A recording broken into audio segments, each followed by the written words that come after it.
السلام عليكم ورحمة الله وبركاته. مرحبا بكم في فيديو جديد في قناتي. اليوم حبيت نفيدكم على الماء المقطر وفوائده للشعر. وكاين فوائد للشعر وفوائد للبشرة، بصح أنا حبيت نحكي لكم اليوم على فوائده للشعر.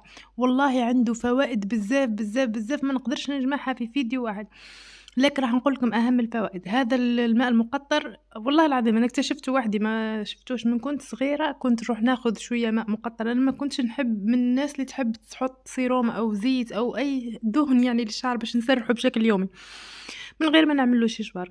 كنت ناخذ من السياره تاع بابا هكذا شويه ونعمل بها ونسرحه، والله كان يعطيه واحد اللمعان وسهولة في التسريح روعة. بعد كان يبان شعري أظنه مش أشور، والله العظيم أظني مستخدمة شيشوار، وأنا مش مستخدمة شيشوار، هذا من كنت صغيرة. أنا شعري شوية من النوعية المليحة يعني.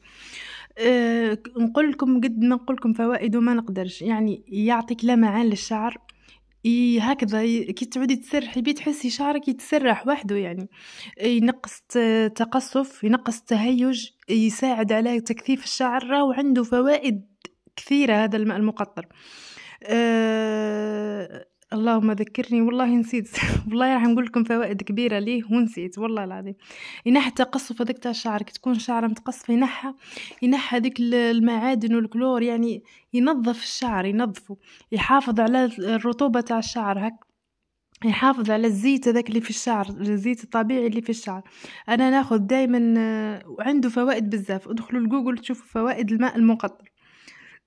انا عندي هذه الرشاشة كيما هكذا نجيبها نعبيها بذيك الاخر، هو الثمن تاعو في الجزائر 10,000 فقط. ندير هذا ماء مقطر، ما فيه حتى اضافة، ماء مقطر فقط، ما فيهش حتى اضافة، غير ماء مقطرين وبقى. ممكن تخدموه في البيت، بس اسهل اني نشريه كيما هكا. انا دايما ناخذ هذه القرعة نكبها في هذه البخاخة ونديرها ونسرح شعري يوميا. ما نستعملش شوار الا كان عندي مناسبة او رايحة يعني البلاصة هكذا معينة. أنا مدايرة الحجاب، بصح كنت رايحة مثلا زيارة هكذا أو مناسبة نروح نعمل شوار.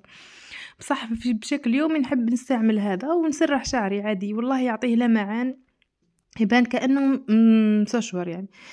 نتمنى أنكم تجربوه ويعجبكم.